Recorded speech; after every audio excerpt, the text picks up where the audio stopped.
मैं Sunil Kumar law science classes से जो अभी हम टॉपिक पढ़ रहे हैं उस टॉपिक का नाम है ओम्स लॉ। जो चैप्टर आप पढ़े हैं उसी चैप्टर में है। चैप्टर का नाम है करंट इलेक्ट्रिसिटी।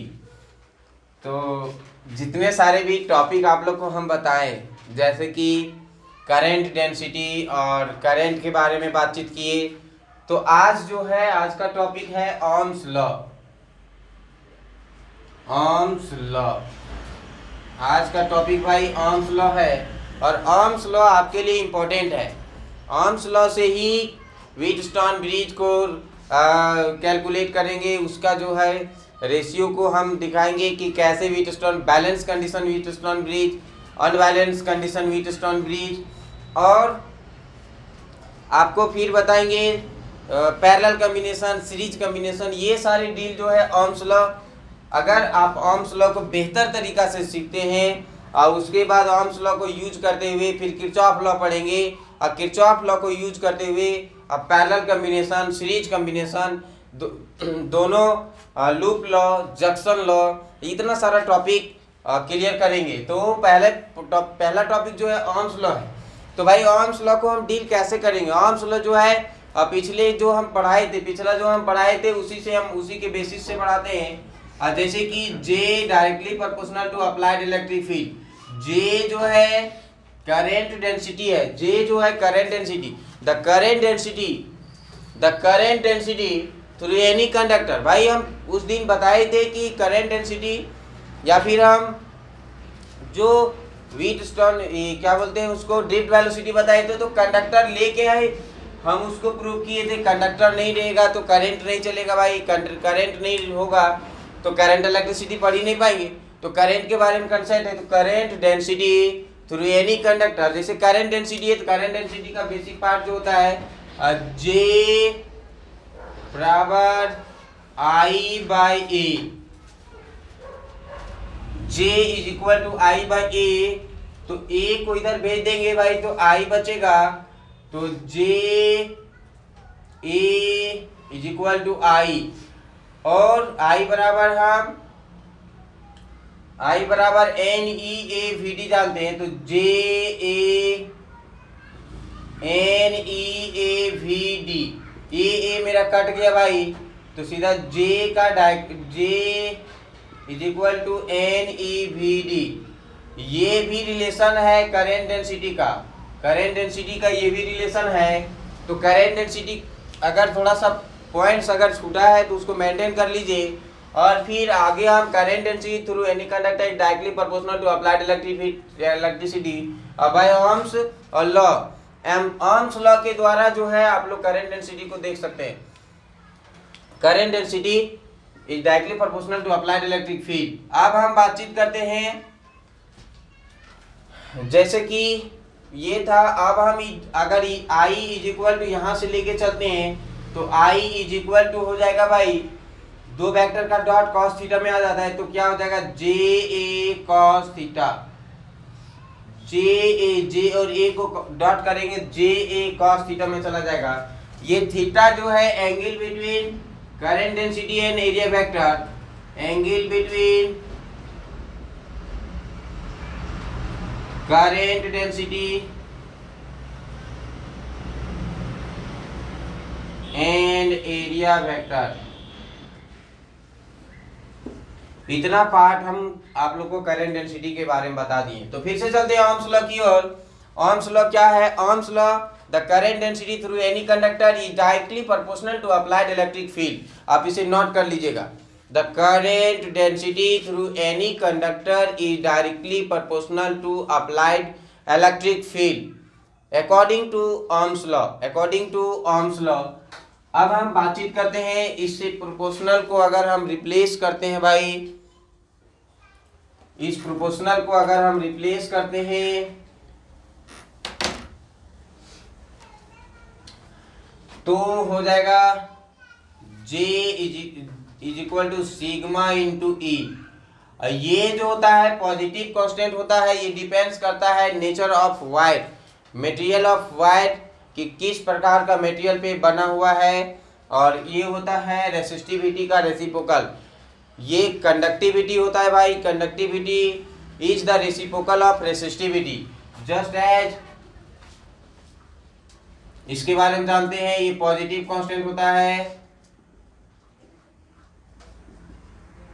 पॉजिटिव कांस्टेंट होता है, और ये सिग्मा इज इक्वल टू हो जाएगा 1/ρ, सिग्मा इज इक्वल टू हो जाएगा 1/ρ। कहने का मतलब conductivity is the reciprocal of resistivity, conductivity is the reciprocal of resistivity. और सारा पार्ट्स हम देखेंगे, ये डिपेंड्स करेगा, it is depends on nature of wire, wire के नेचर पे डिपेंड्स करेगा। ये था आपका ओम्स लॉ का पूरा कंडीशन। और भी अगर हम इसे देखेंगे तो ओम्स लॉ का दूसरे हैंड से देखेंगे, ऑन द अदर हैंड, तो कोई भी कंडक्टर है भाई, जैसे आप 10th क्लास में पढ़े होंगे या पिछले क्लासों में जो भी पढ़े होंगे, जब भी आप लोगों को मौका मिला होगा तो पढ़े होंगे कि जे आई जो है current directly proportional to V, मतलब the current through any conductor, the current flowing through any conductor, the current flowing through any conductor is directly proportional to potential difference of the conductor। यही है, मतलब कोई भी conductor है, उस conductor के through अगर करंट को हम पास करवाते हैं, कोई भी कंडक्टर है, अगर कंडक्टर के थ्रू अगर हम पास करवाते हैं तो उसमें जो पोटेंशियल डिफरेंस होगा, करंट पास हो रहा है भाई, तो दो प्रकार का पोटेंशियल है, एक नेगेटिव पार्ट्स का टर्मिनल से रहेगा नेगेटिव पोटेंशियल, पॉजिटिव पार्ट्स के टर्मिनल से रहेगा पॉजिटिव पोटेंशियल। तो potential difference, the potential difference through any conductor by passing of current is directly proportional. कहने का मतलब वह current flowing through any conductor is directly proportional to potential difference.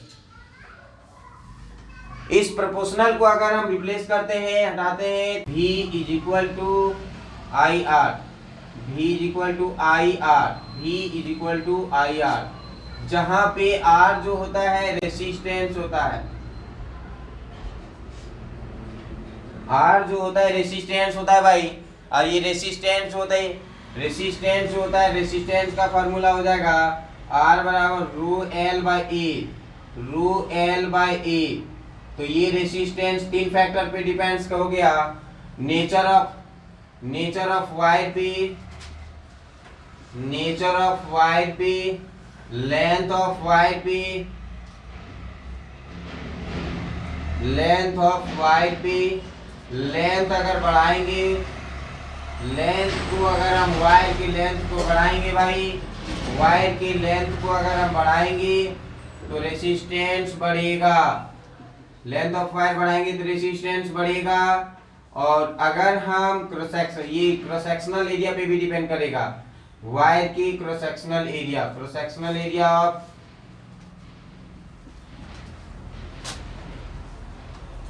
Of wire, मतलब cross sectional area बढ़ाएंगे तो resistance decrease करेगा, क्योंकि ये नीचे है। तो ये है पार्ट्स नंबर 1 ओम्स लॉ का 2। और जो पसंद आए आप लोग नोट कर लीजिएगा। पहला फिर से बता देते हैं, Ohm's law, the current density through any conductor is directly proportional to applied electric field.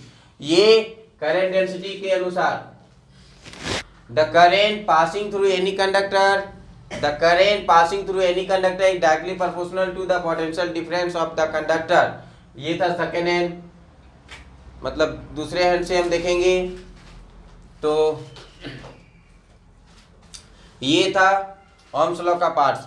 अगर आपको ये सब पार्ट्स अच्छा लगे, डिफिनेशन है तो डिफिनेशन को अभी हम तुरंत ही तो overall discussion according to Ohm's law, the current density, the current According to Ohm's, the current density through any conductor is directly proportional to applied electric field, that is J directly proportional E, J proportional हटाए sigma E, sigma conductivity, it is the positive constant, is independent from applied electric field, और it is depends nature of wire, J is equal to 1 by rho resistivity होता है। आगे पढ़ेंगे और other hand से देखते हैं ohms law, the current flowing through a conductor is directly proportional to the potential difference across the conductor, that is I directly proportional V और V directly proportional I। तो V प्रोपोर्शनल को equal में ले आते हैं तो R देते हैं, R रेसिस्टेंस होता है भाई, R is equal to rho L by होता है। ये जो R जो है constant for the wire, symbol of R आप देख सकते हैं, सिंबल ऑफ R ऐसे होता है। चलिए